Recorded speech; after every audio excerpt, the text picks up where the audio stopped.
Sur le plateau CCI Job et Business de cette journée du 15 septembre, c'est maintenant François Froidure que je reçois. Il est chargé de développement économique à la communauté de communes Somme Sud-Ouest et on va parler ensemble, entre autres, du cluster vert que vous lancez. Bonjour François.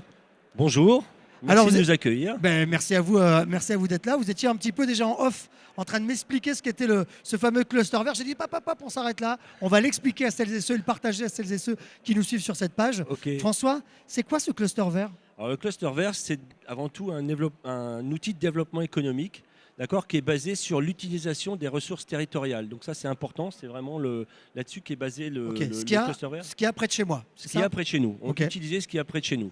Donc, et dans le cluster vert, il y a un mot qui est important, c'est vert. Vert comme valorisation énergétique des ressources territoriales. Ok. Donc ça, c'est vraiment Donc les ressources territoriales, c'est faire en fonction de la richesse existante et de l'activité qui existe déjà, c'est ça? Tout à fait. Et à partir de là et donc ce cluster vert est composé de 3 piliers. Un pilier lié à l'agriculture, d'accord. Forcément, on est un territoire très rural, très agricole.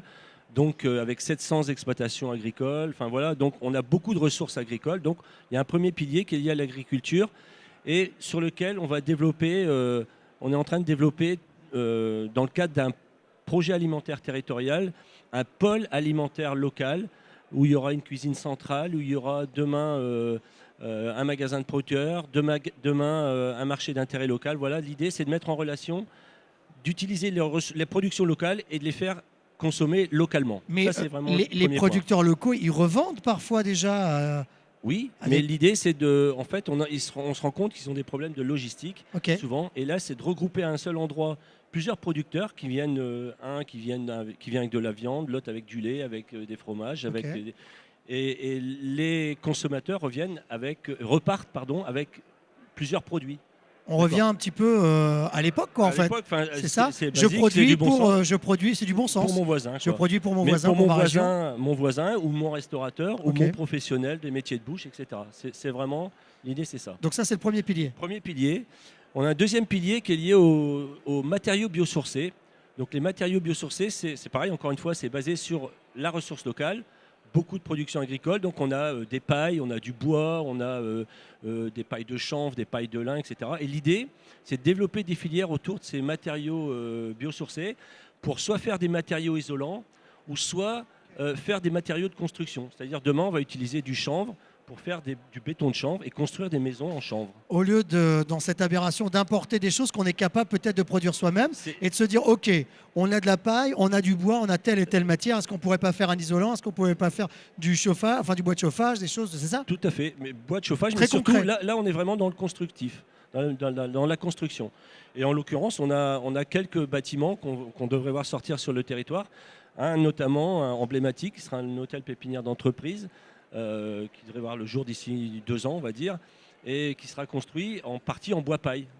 Donc biosourcé. Biosourcé, et qui sera un bâtiment passif, c'est-à-dire qu'à haut rendement, voilà, etc. Donc peu d'énergie à utiliser pour le chauffer ou l'été. On ne crève pas de chaleur non plus l'été dans le bâtiment, quoi. Ok. Donc ça, c'est vraiment le deuxième pilier. Deuxième pilier. Biosourcé. Le biosourcé. Et on a un troisième pilier qui est lié à l'intelligence énergétique. Et là, l'intelligence énergétique, c'est notamment tout ce qu'on peut faire pour produire de l'énergie renouvelable. Donc aujourd'hui, on a en l'occurrence des éoliennes sur notre territoire. Alors on aime, on n'aime pas, c'est pas le sujet aujourd'hui. Ouais, c'est pas le débat là. C'est pas le débat. En tout cas, on essaie de trouver des solutions. Aujourd'hui, on essaie de trouver des solutions. Et à partir de cet hydrogène, on a trouvé des entreprises qui vont venir produire de l'hydrogène sur le territoire. On va prendre l'électricité de ces éoliennes, on va la mélanger avec de l'eau, tout simplement, on va faire une électrolyse, on va séparer la molécule d'eau en deux. L'oxygène, on va soit la redonner aux petits oiseaux, soit la stocker pour les hôpitaux, ou je sais pas, pour les gens qui auraient besoin d'oxygène. Et on va stocker l'hydrogène d'un autre côté. Et l'hydrogène, on pourra l'utiliser pour de la mobilité, pour de l'industrie, remplacer du gaz, par exemple, qui est en pénurie en ce moment. Bien sûr. Qui est fortement... On peut imaginer pour les transports en commun, ou les choses comme ça, c'est ça? Voilà, tout ça. Et l'idée, c'est de développer cette filière hydrogène. Comment vous faites en sorte que toutes ces énergies, ou même ces moyens humains aussi, parce qu'il y a aussi ça, il y a cette possibilité de créer des emplois et d'avoir des moyens humains qui soient regroupés autour de ce cluster vert, mais comment vous faites pour que tout ce que vous tout ce à quoi vous réfléchissez, toute cette intelligence que vous mettez en marche, comment vous faites pour que ce soit à disposition parce que Alors- vous êtes dans l'autre sens. Alors- C'est-à-dire, d'abord, vous voyez ce qu'il y a comme ressources, Ouais. on voit ce qu'on peut en faire, et Ouais. après, on le met à dispo. Alors, le Cluster Vert, c'est une association effectivement qui a été créée par quelques membres de la collectivité, de la communauté de communes Somme Sud-Ouest, mais il s'appuie sur des chefs d'entreprise. Les adhérents au Donc, il y a du Cluster réseau, quoi. Vert, sont des chefs d'entreprise. Le patron, c'est un chef d'entreprise. Voilà, on a beaucoup de chefs d'entreprise. Donc, c'est un réseau, ils se parlent et on aborde les sujets qui intéressent le Cluster Vert. Et on essaie de mettre en place les sujets, enfin tout ce qu'on peut à propos de ces trois piliers. C'est les solutions avec des choses qu'il y a juste à côté de chez moi, quoi. Tout à fait. Et demain, on parle bon sens. Tout à fait, c'est tout à fait ça.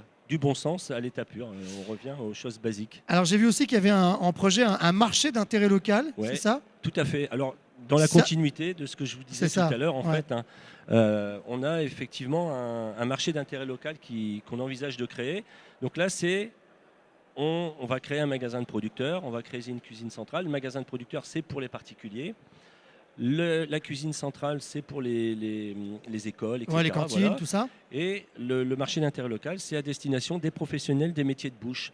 Et ça permettrait d'avoir dans un seul endroit tous les producteurs qui viennent livrer un peu tous les produits et ensuite ils pourraient redispatcher les produits soit aux particuliers, soit aux professionnels, soit à cuisine centrale. Et l'idée, c'est vraiment de toucher les professionnels avec ce marché d'intérêt local. Ce sera un lieu de rencontre où les professionnels viendraient rencontrer les C'est un producteurs. Rungis, C'est un Rungis, c'est un ça mini Rungis. Un mini Rungis où tout le monde va venir Mais- apporter, ok, moi j'ai mais- ça, j'ai ça. Voilà. Mais aujourd'hui, on ne verrait pas de banane, on ne verrait pas d'ananas parce qu'on a encore Bah, du c'est mal pas à la les saison. produire localement. Voilà, on revient au bon sens. Voilà, Peut-être que les on- crises qu'on traverse, elles vont permettre ça, de se rendre compte qu'on doit revenir au bon sens Tout à fait. et que peut-être c'est Bah, autour de nous que l'essentiel est déjà. C'est tout le mal qu'on peut se souhaiter. En tout cas, on y croit beaucoup et c'est vraiment un projet qui nous tient à cœur et qu'on a envie de mettre en place parce que ça permet de développer notre agriculture et de toucher aussi la population avec des produits locaux et de développer notre économie. Enfin, voilà.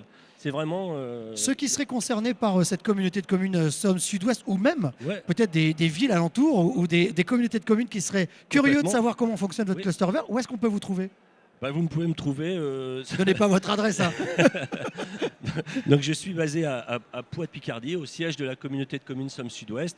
Et une adresse mail, devco1@cc2so.fr. Voilà, c'est tout simple. On me fait un petit mail et puis souvent je réponds. Très souvent je réponds. Bravo François, merci beaucoup en tout cas. Merci à vous. François Froidure de la communauté de communes Somme Sud-Ouest, vous êtes chargé de développement économique à la communauté de communes.